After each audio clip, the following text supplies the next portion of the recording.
Hey everyone, and welcome back to another week of locals for set 10 of the One Piece TCG. Had a pretty good locals this week, but before we get into it, if you guys are checking out the playmat that I'm using, it is from Nen Garden. Shout out to them for sending it out. They're running a sale, and you can use my coupon code StrawHatPecan for additional 5% off on top of their other sales. So check that out if you want to support the channel. I've also got a TCG player affiliate link down there if you're buying any cards. But let's check it out. We've got Boa this week, and of course the deck list will be at the end. All right, so shout out to our round one opponent as Lim. Really nice guy, but unfortunately something happened with my recording that I lost about the first couple minutes of the match. We are just playing Boa today. So as you see, we had a pretty standard sequencing of our first couple of turns. I believe we went 3,000 worlds to bottom deck his first 5 cost, and then we hit a Jozu to bounce back, probably Archaea or such. And then we also have, you know, just some more removal, Grab Blade or a Red Rock, right, for the future turns, such as the typical strategy of tempoing against Lim, right? We need 3,000 worlds, I feel like, in our starting hand to get rid of that first 5 costs they play out, unless they have a bit of a slower start and they just are able to play out Lim, right, the Searcher, which is absolutely fine. I think to bounce back, it does give them the opportunity to search out another card, but just removing their swings I think is our best bet as we try to put out our 7k power bodies that can actually swing into their 5/6s, right? And being that our mid-range is that 6 to 7 cost range with Jozu, Kyros, or Doflamingo, right? It does prevent popping from the Sakazuki, which hits a 5 cost. So that is good. But let's get into it. I believe we are going second in this matchup. Again, shout out to my opponent. Really nice guy. And I love seeing people playing Lim. So right now, we've cleared the board. We've got decent counter. He's going 5 at us, so we're probably going to pitch that. Yeah, so we went 2k and 1k for the swings. He plays out a Zoro. And I have seen that since the regionals, a lot of Lims aren't even playing the big bodies, right? Which does make this matchup a little harder, and I feel like taking first from the Lim player and getting that 3,000 worlds in the starting hand is really good. But yeah, definitely being very annoying at this locals with Boa. Just a frustrating form of control, right? Bouncing back and bottom decking so many things. But yeah, we use Perona stack. We've got decent answers to whatever he plays out. Either a few bodies, we can grab Blade. If it's a little bit of a slower turn, we can maybe Dofi, establish another 7k, which is nice. We've got our blocker law to kind of prevent the swings. I really love that blocker law for that reason, right? Just 1 Don to get out of any swing if they don't have the answer to them is nice. It does kind of fall a little bit short in like a Lucci matchup, but so does most things, unfortunately. Getting into like a few weeks of set 10, it feels like, yeah, there's a lot of diversity in the and he plays out the Newgate to rest and then pop our blocker. There's a lot of diversity, right, into the matches. And then he goes, gets rid of our Jozu, which is unfortunate, but we have been able to kind of starve him a little bit. So we're going 8 into that Lim, and then we're going to just grab Blade to bottom deck both of them, and then we draw into a 2k counter, which is nice. Yeah, there's been a lot of different stuff topping and winning, but it still feels like removal and control is so very strong. Like Rob Lucci still has a very high ranking, in my opinion. I don't care what, you know, people say about the bands hitting him. The deck is still very strong. Not as strong, obviously, but still very strong. So we gonna Red Rock again. The audio, honestly, we might have wanted to keep that for a Zoro coming down, but I feel like he would have played that. Don't know. We just go 5 of life. And we go 4 for a bounce law, get the Perona back to hand for some more counter, and also just to play it back again. But we have the Kaido, which is pretty good for if he plays out a couple of bodies. But unfortunately, the Kaido won't save us from like a Zoro, but we are very healthy still, so that is our kind of saving grace against that. A lot of times with Boa, though, I feel like as soon as we stop hitting our red rocks against these decks that just play out a lot of big bodies, it does become very bad, right? Or very rough. So we use the Luffy to rest the Law and swing into him. Plays out another blocker Dofi. We draw into our Grab Blade. And we just bottom deck the 2 Dofis. And he's got 2 in hand, so we go 5 at life. And we have 3 Don. He pitches, and we swing. We get him down to 1 life. We play at the blocker Dofi. So getting him down to 1 life is pretty nice. We could have probably pressured a little bit higher with like a 6 and a 7 to get him down to 0. But with only like such a low hand size, I was hopefully confident that one of the 5Ks would go through, and then putting out a blocker with like nothing else in hand in terms of counter right now is pretty good. He goes Usohachi, and he goes 5 into the blocker Dofi. So that's probably the, showing that we might have wanted to get him down to 0 life if we could have. So he goes 11 at the Law, so that we can't split and go for game. But, this is actually a pretty perfect time to Kaido, I would say. Or we go for Dofi. He has 2 Don up. So I'm like, it could have been a slow beam. So that could have, put me in a little bit of trouble. But we go 8 at life. He uses actually Hell's Judgment, which puts 2 characters down, I believe, by 3,000 or so.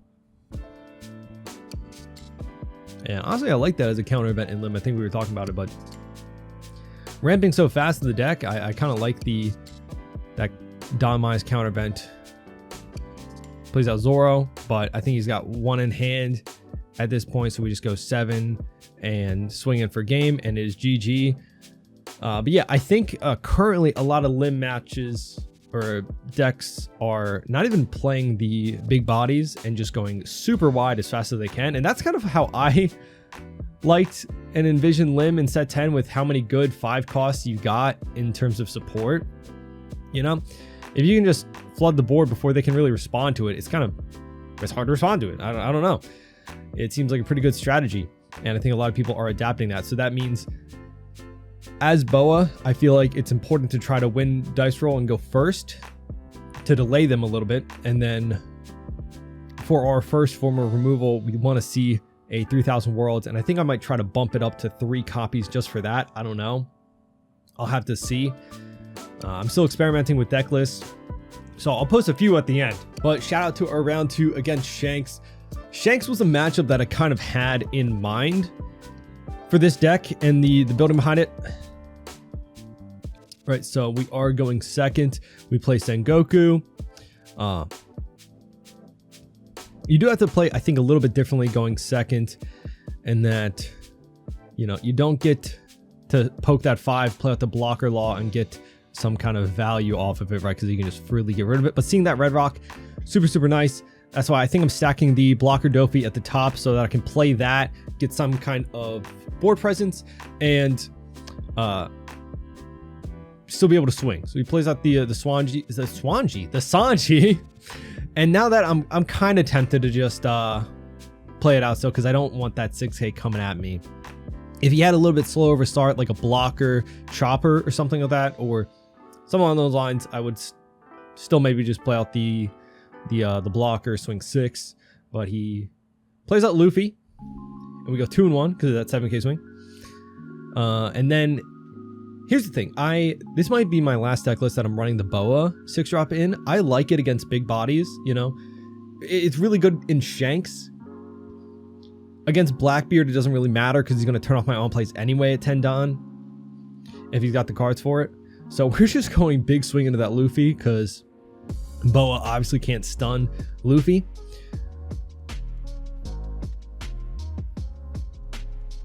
So yeah, I think the Boa slot is just going to be replaced with more of these 7s. Ben Beckman's my bounce law. But yeah, Boa's, it's nice. The bottom deck of 1 cost can come into play in some matches, like against Bonnie sometimes, but also I feel like for a lot of those matches, we already have a decent time into it anyway. And I don't want to use the Red Rock here for the Beckman, but I kind of feel like we almost have to. But we Boa instead, just to keep that in hand. Like as much as I want to remove board every turn, you kind of have to leave that Red Rock in hand for the 10 drops, and the Boa kind of just gets rid of him a little bit. He plays out the Rayleigh and then swings 6 at us. We take. Here we are at 10 Dawn. Boa is reduced to a 5k swing, so I'm not really sure if I want to swing with her, but I think we will. We just poke 5. He uses lead ability, so that kind of incentivizes us to play with it. We bounce the Rayleigh back, get to draw, which is nice. We got a Sengoku, and then we just go 5 again and get some counter. The Kaido bouncing back the Rayleigh is like, why would you give him back Rayleigh?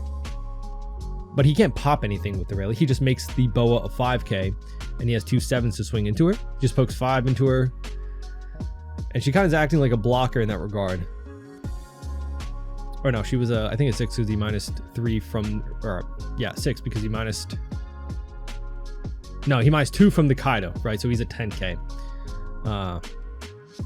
Yeah, since the Rayleigh can't pop anything, and the bodies are still a little bit harder to swing into, giving him back the Rayleigh just means that he's not playing out a 10 cost for the turn.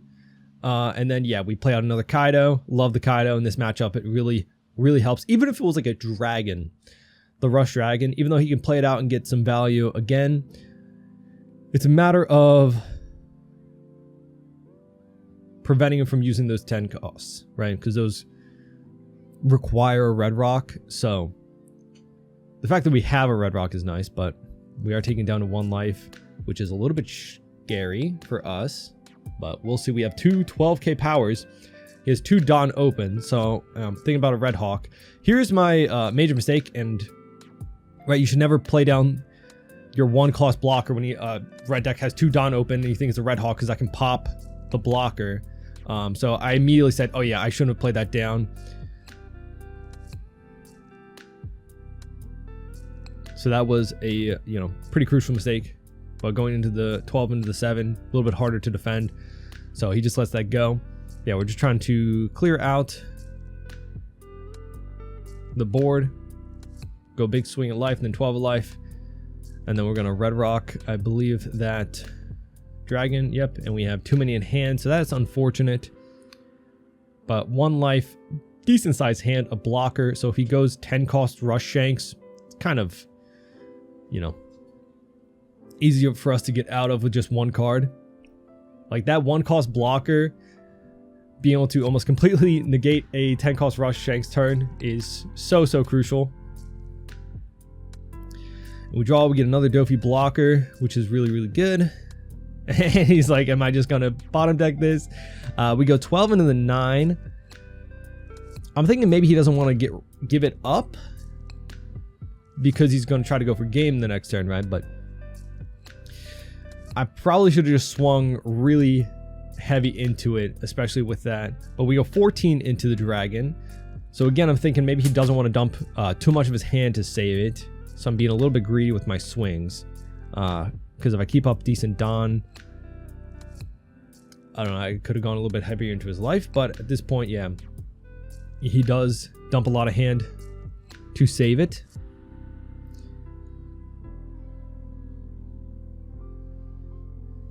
So we go 10 and then play out the blocker. 2 life, so as long as he doesn't play out a bunch of blockers, which we probably should have taken the Grav Blade just in case, but he goes 5 and we counter out, and then he plays out the Gold T Roger, 2 in hand. So, you know, pretty perfect.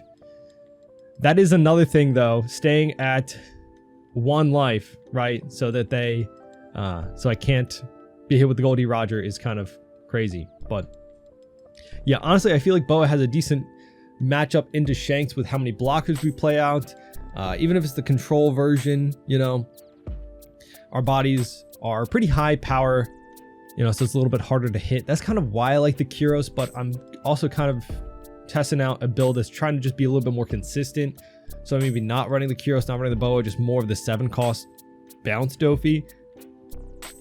I don't know, I'll see what I end up enjoying the most, but I think consistency is key. But yeah, overall blockers and just having all those 1 cost and 3 cost blockers are really hard for Shanks to deal with sometimes, depending on the build. If they're just doing a lot of rush, you know, again, getting out of a 10 cost Shanks rush with just a 1 cost blocker definitely sucks for the Shanks player. But getting into our round 3, we got yellow Captain Kidd. Honestly, it depends. Playing out the 7 and 8 costs is kind of a bit expensive for us to remove sometimes, and having the 7 cost Dofi in hand, I feel okay about it. But if I give them back the secret rare law, right, that just means they're healing again, so that kind of is unfortunate. Like, a lot of times it does feel bad to give them things back to their hand for the other value they can get. We are going first. Play out the Perona. Looking, we got another red rock there, so that's really good. Blockers. With a yellow deck like this, though, the longer he stays alive, the harder it is going to be for me to finish off the game, right? With 10 cost Ace being a threat, 8 cost Kid trashing my life.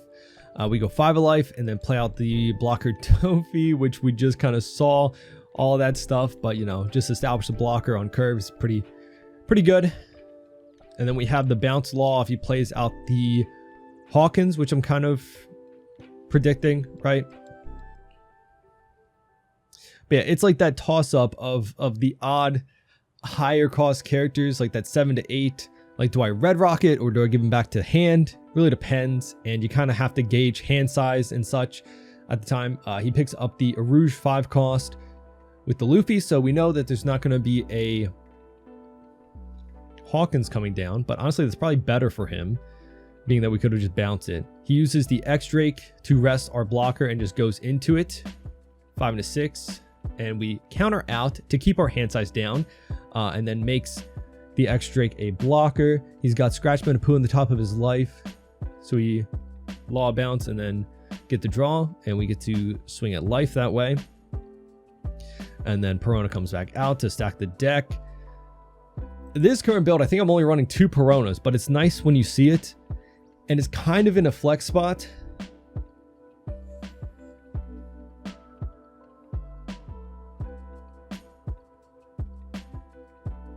So putting back to the top, and we pass.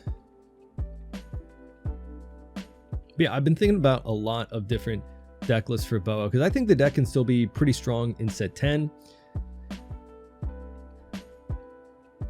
It requires a lot of, you know, thought into matchups that you're going to see. And unfortunately, I'm still very scared of the Lucci matchup, even though we play a decent amount of high cost bodies that get some decent value, keeping some of their, you know, bodies off board. But we do have a lot of options here. He plays out the 5 cost, makes it a blocker. We go 7 to bounce that back and draw. So we go 5 of life and then 5 life again. He still does have that Scratchman blocker, as he has another Supernova character on board, but he takes the life so that way he can use his lead ability again. There's also that thought in matchups against Yellow Eustace Kid that maybe you don't swing if it means that they won't be able to use their lead ability next turn. But the fact that I have answers to whatever he makes into a blocker means that I'm kind of trying to rush him down a bit here. Our board state's pretty good. He plays out the Law, puts the 5 cost Arouge to life with that heal. and things like this law does mean that I kind of want to pressure him a lot. But we end up blocking out that swing into our law, keep our characters alive. And here I'm like, dang, I really don't want to red rock that law, but we kind of have to. So we draw into another red rock. Like, I wanted to keep my red rocks for the 8-drop kid and the 10 cost ace. And here we're just applying pressure, going 6. We go 7, and then we're going to go 7 again. Yeah, we've done a pretty good job of keeping his board not that scary. But it's a matter of once we start running out of answers and responses and he's putting out those big bodies, you know, we have to have him at a point where we can push for game. He's playing out the law again. Puts the Hawkins 4-cost to life. And he goes 5 at our law. We counter out and counter out again because we want to keep bodies out because we know he's going to have a decent sized blocker that we might not be able to swing over, but just having more swings we could swing through, right?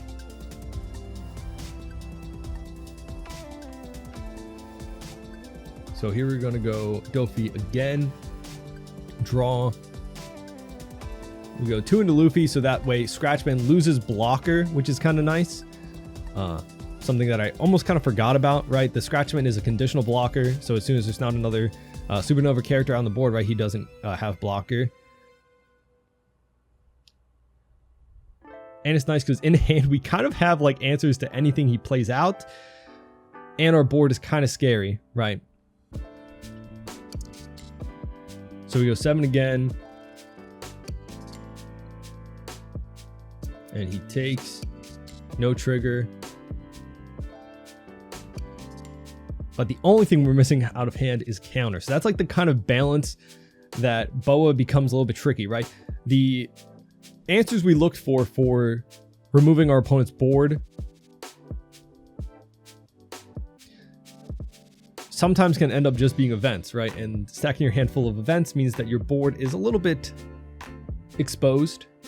So that's why I think you want to have those blockers out, right? I almost want to find a spot for 4 of the 1-cost law blockers because they're just so good to block out an attack for just 1 Don. And oftentimes playing out a character for 1 Don means that your hand size becomes that 5 or less target so that you can draw from leader. He goes 9 at law. And then he flips that Arouge to make that law a blocker.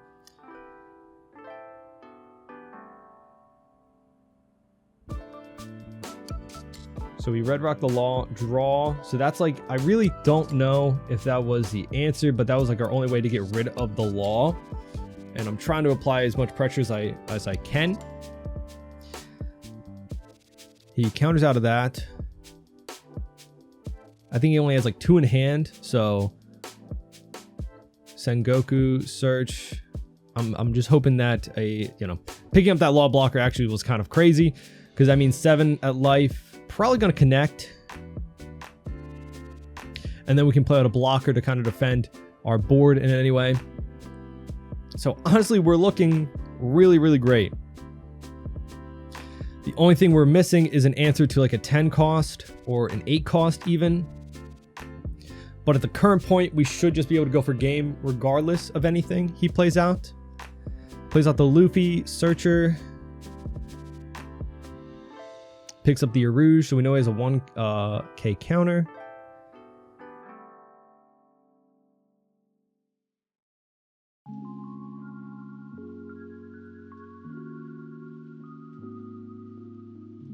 And we'll see. So he's in a pretty rough spot. We have some hand knowledge.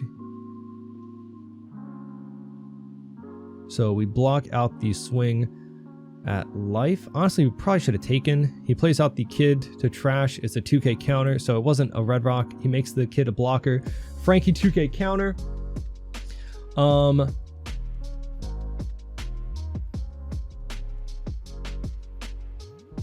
So here, honestly, we probably should just be going for game. I don't know what. But we're bouncing the Scratchman blocker, so that's 1 less blocker we have to worry about. But it's like that thing of, The Frankie 2K counter, I don't know if he's going to play it out or, you know, he counters out at the 7. So we go 7 again. Probably just block here. Honestly, I probably should have just swung high into the kid here. Don't know, because we know he has a 1K counter. Possibly not that much if he has a brick, like another 8 cost or 10 cost to heal. So we might have been able to get that 9K body, but I think I'm wanting to play out the blocker Dofi, which is not bad. It's not bad. That way we can most likely protect our board. And even if he heals up to 1, makes a blocker, we should be able to go for game at that point.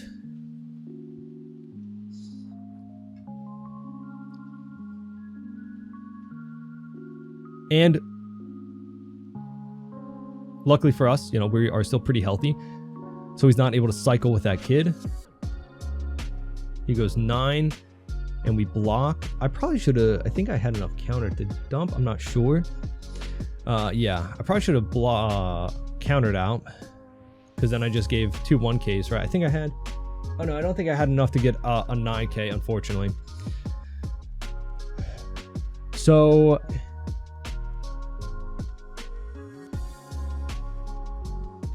he's got pretty low hand size. We're just poking 7s to try to win, right? He's got an 8-drop kid, blocker, 1 life. That's an 8-drop kid. We know he's still got the 1 cost or the 1K counter or Rouge right in hand, which I might have honestly forgotten about at this point. But I think we do have game math this turn, I want to say. And his board is getting a lot scarier now that I've run out of answers. So he dumps hand to save from that. He had 2 in hand. But that's the thing, I think I'm overcomplicating things at this point. I think I could have gone for game at that point if I had swung. I'm pausing it here because I think I could have gone for game at that point. If I swung like, so we have 8 Don left. Perona's a 2K. Committing 5 Don to swing 7 again with Perona still leaves me with enough Don to play out blocker Dofi, right? Because if I commit 5 on Perona, that means I have 3 7K swings coming at him with 1 life that's a dead card and 1 blocker. After he dumped hand, that should have been my move. Unfortunately, I don't take enough time to think things through sometimes. I overcomplicate my turns, and that's on me as a player to kind of work through. But yeah, I'm just kind of doing this hindsight bit because I think that would have been the smarter move. Swinging 7K with Perona forces him to either, like, I think he had 2 in hand, so counter out completely, leaving him nothing in hand. I could have cleared his board maybe, or done other moves. I had other options, right? But swinging 7K either shows like you have it or you don't. Because then I could have still swung 7 and 8. Probably got it, but we poke 5 thinking that I'm very, very safe. I should have honestly just played out the Dofi, swung a little bit higher with Boa, and just left everything else standing, maybe, too. That could have been a better option, but we'll let it play out.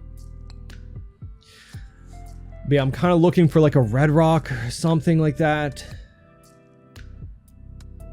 Which again, there's just no need to overcomplicate things. We bottom deck that, and then we got to play out another blocker. And then, yeah, we do pass to leave stuff standing. 2 blockers to defend our board. 1 life that's a brick. He goes 9 and we block out. Goes 10, and I don't know why I didn't just block out there, but I don't know. Oh, because we have nothing in counter, and I was like, I can at least swing with the blocker Dofi being a 4. So he goes 10. Now we're down to 2, so he can cycle out. He cycles out a dead card. And here, once again, I will explain the math on how to win, right? 10 Don. We have a 7K swing. 5 for Perona to make a 7K swing.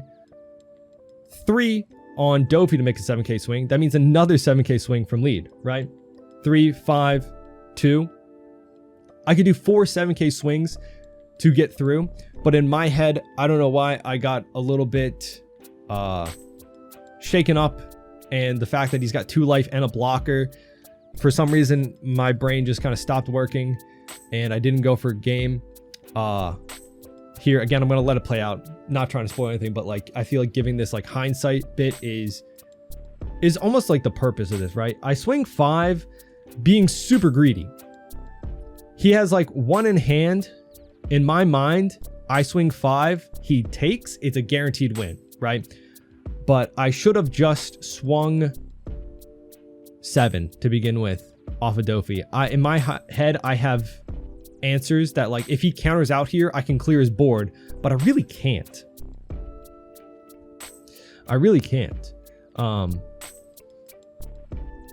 Because I don't have an answer to if I had an answer like a red rock to get rid of one of his ace and then I can swing into another, I think that means I could be a little bit safer and just swing 5 here. But yeah, he counters out 1 and we go 10 at ace. He lets it go. And also I think I miscounted my Don here for another play that I was imagining, bouncing back the Dofi and replaying. I don't know, but we go bounce back the Perona and pass. Here we have 2 life, a blocker, but you know, it's looking a little rough, right? Looking a little rough. I should have just swung 7s there. We go 2 and 1 to protect the Dofi and then block out.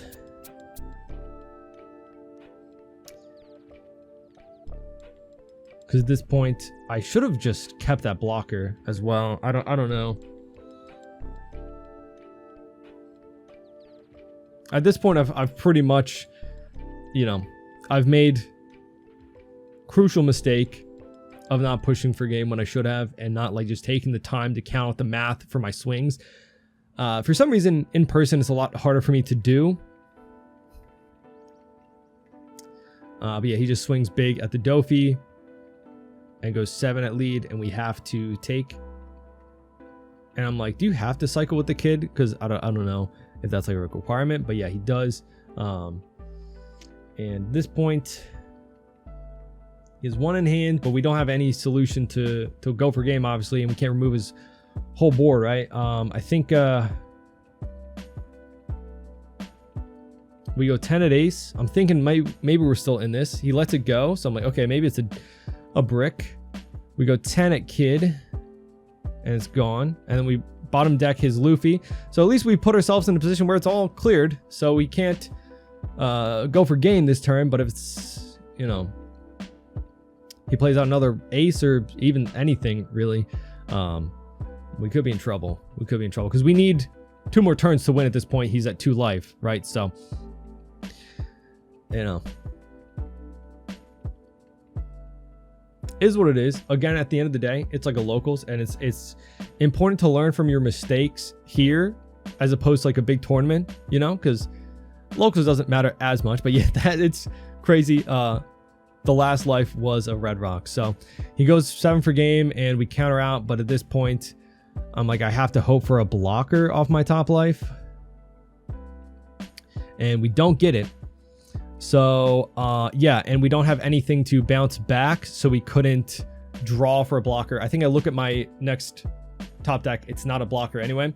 So yeah, definitely there was 2 turns where I could have just swung 7s and probably got game. But yeah, you know, I recognized my mistake, and we even recognized it in the moment too. I just overcomplicated my turns, thought I was in a much safer position than I was. And yeah, in a deck that can heal almost every turn, you shouldn't try to give them more time to build back up, right? Especially with those 9k power blockers. But yeah, unfortunately, we ran out of red rocks and didn't see our Kaidos to bounce back like an 8 cost. Unfortunate, because I feel like we were in such a winnable position. But at the end of the day, again, I'd rather make these mistakes and learn from them now. And that's also the point of these videos a little bit, right? To learn from our mistakes. So yeah, shout out to my round 3. Definitely a good game because it gave me stuff to learn and think about. But shout out to our round 4 against Red Green Smoker. A little bit of a scary deck, right? They have a lot of protection against our removal with Tashigi, and means that we kind of have to bottom deck Tashigi to get rid of it before we can do anything else, which feels bad when you have to expend resources against a 3-cost 2k counter body and not be able to respond properly to like a 5-cost that they play out. So we Perona, looking like we're putting stuff back. We've got some counter in hand to block out of this attack, and we've also got our Law. Plays out the Sanji,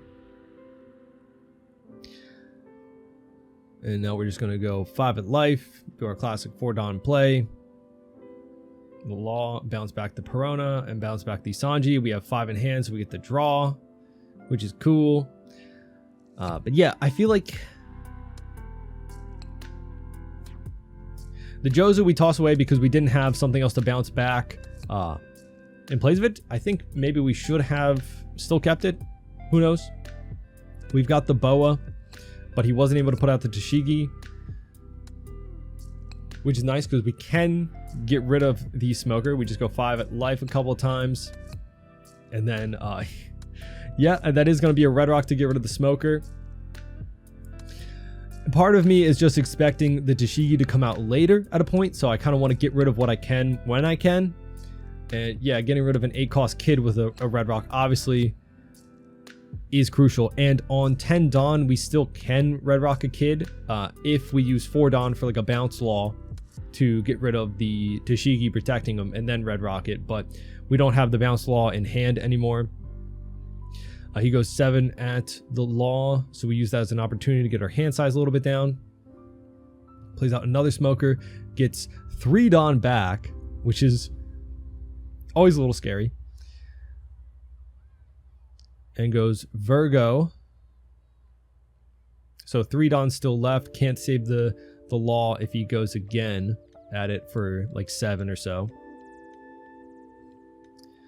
But I think he whiffs on the Virgo search, which is good for us. He goes 7 at the Law, and yep, we don't have the counter to save him. We go to 8 Dawn. We go 5 at Sanji, which is, again, I kind of forgot because so used to playing on the sim, but he's a 4k body because of Smoker's leader ability, not a 3k. So we go Perona to look at what we're about to draw into. So we put some counter at the top and then rearrange for the Kaido to be up there. So we bounce back that Smoker and draw. And I think I messed it up. I think I meant to put in the 2k at the top. Definitely a mistake there. So we'd have more counter, but yeah, the Kaido's good. And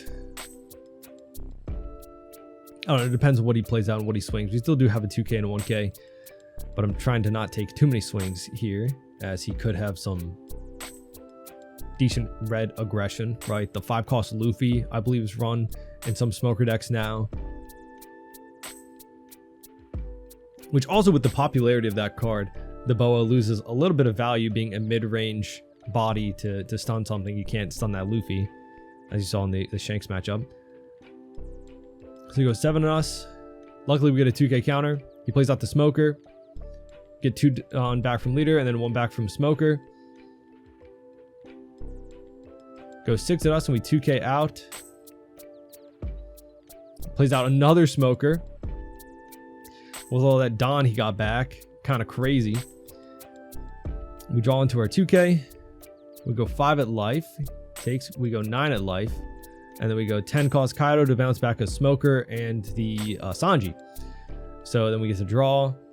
Again, I think I messed up the stacking with that. I could have been a lot more efficient with it, but you know, that 3k worlds definitely can help get rid of a threat or a blocker next turn, and being at 1 life, you know, could help us go for game. Or if he plays out an 8-cost kid, we could bottom deck whatever blocker he played out to protect it, and then just swing into it since we have the Kaido. It's something that I keep having to like get over in my mind, that Even though an 8 cost kid's on the board, I'm not playing against Bonnie, so I don't have to be worried about like my swings getting rested. He goes 5 out of life. We counter out. Because I know I'm going to probably lose a card out of life from the smoker, but I'd rather lose 2 cards total, 1 counter and 1 life, banish, rather than dump my whole hand to protect from the smoker, which I don't know how much he's going to commit to it, right? But he plays out the Rosinante and gets Don back, attaches 1 to Kid, and then plays out a Sanji blocker. So yeah, Gravity Blade would be really nice, but we can still, for 8 Don, get rid of both of these blockers, right? So we play 3k Worlds to bottom deck the Chopper, draw. And then we go 4 Don, so 2 Don left. And then we bounce back to Rosinante. So we go 12 into the Kid. And yeah, being such a jerk with this, right? Like, remove all the blockers you just played out, and then 12. Let's see, what do we have left? I think, you know, I'm debating swinging to the smoker, but he's an 8k power, so it's like not really But we go 7 to life.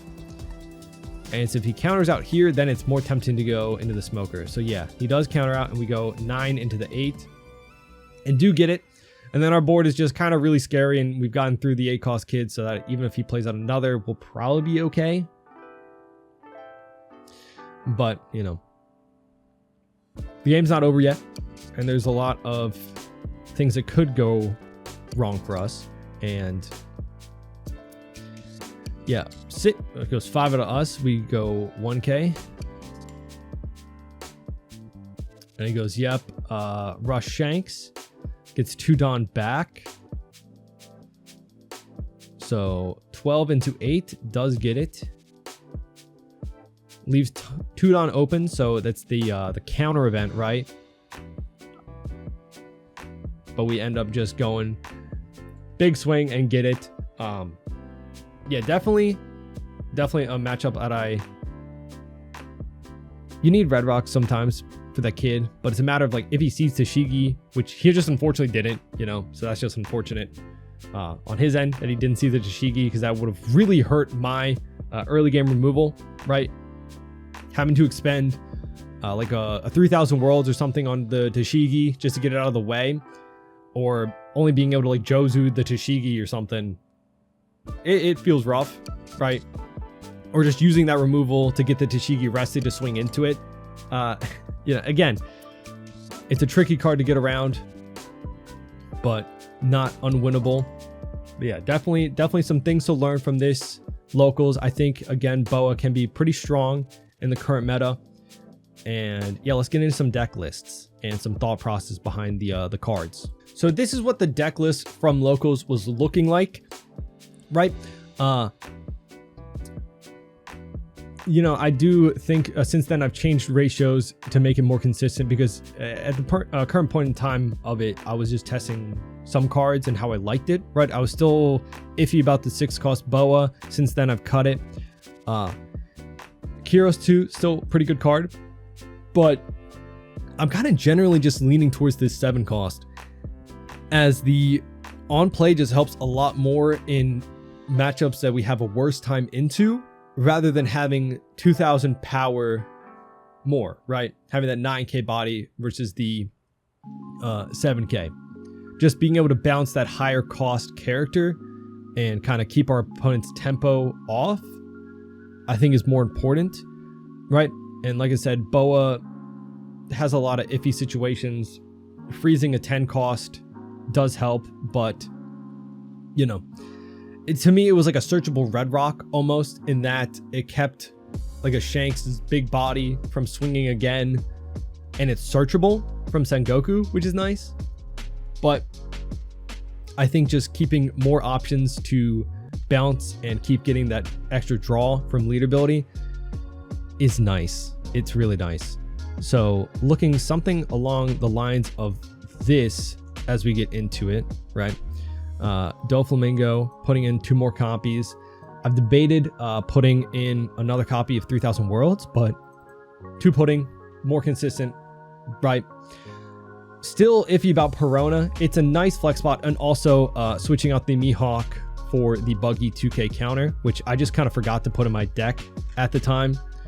So swapping out maybe 2 Mihawk for 2 Buggy, giving us more 1 cost, right? I like the Mihawk for the cycle to be able to find our pieces more. It helps in some matches for sure, right? I think like I do want to keep at least 2 copies. Again, I'm trying to make the deck more consistent, so I'm leaning away from 2 copies. But it's tough. It's tough. It is tough. Part of me even just like Pudding is a very good card, right? But like a lot of the times, if it's not Shanks, we're poking 5 early on, so your opponent is going to counter out most of the time. So they might not have a super big hand size. Other than that, like Bonnie is a deck that Pudding is very effective against, but Bonnie, in my opinion, is falling a little bit out of favor. Especially in general against Blue. Bonnie had a tougher time anyway, so I don't know. I'm not trying to argue myself out of Pudding, but I'm just like finding more spots for it. I don't know. In the sake of always being able to keep our tempo of removing bodies bouncing, right? Going from Bounce Law or 3K Worlds to Jozu into a 7 Law or a Grav Blade into like a Kaido or Red Rock. It's a little bit tougher to have time to play out the Mihawk and get effectiveness out of it. It's not like we have Jinbei anymore that allows us to use it. And I think a deck list like this is just super consistent off the looks of it, right? You have, what is that? 10 options to stack deck with 2 Perona being a little bit of a flex spot, 4 blocker dopies, 4 Buggy 1 cost, and overall we have 4, 8, 12, 14, 17 1 cost characters to play out on our 2-Don turn, which is very important. So I like that aspect of it. I would like to just fit more 3K Worlds in if you're expecting to see more Lim. It's super good early. Definitely something to mulligan for in that matchup. And having 2 1-cost characters on the board is very crucial for our tempo of playing 4-cost Law on 4 and then Jozu, right? If we do that and bounce back one of our 1 costs, you need another on board to be able to bounce something back with Jozu, unless you're going to bounce back your Law, which, you can do, but it just sucks to remove a body that can swing when you're applying not a lot of pressure, right? Boa is a bit of a slower deck, but I think that's fine if we're focusing more on the control aspect of it. But yeah, I don't know. Let me know what you think of the lists I've showcased. If you've been playing Boa, let me know anything that you've focused on. I think some of the ratios here are fine.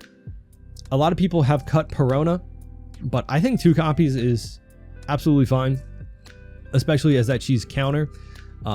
If it was a card without counter, I would say, yeah, just put in more events or such, but I like the ratio of events here.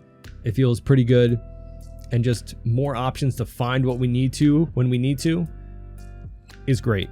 And obviously on 2-Don, you want to start off with 2 1 costs on the board, so having a good chunk of our deck into that is, very, very nice. But yeah, also I think the Buggy is almost required to keep up that as well, right? So if you start off with Sengoku and then you find Buggy, that being your second 1 cost to play out is really good. Having this and the Law gives us 7 options to search from off the Sengoku to play out a second 1 cost if you don't open up with anything else. So yeah, I think a deck list like this is what I would be going with going forward. Yeah, definitely sucks to lose Jinbei, but we can make it work, and I've been trying to. So let me know what you think down in the comments. Very fun locals. Shout out to everyone who played. Very nice opponents as always. And yeah, I'll see you all in the next one. Bye bye.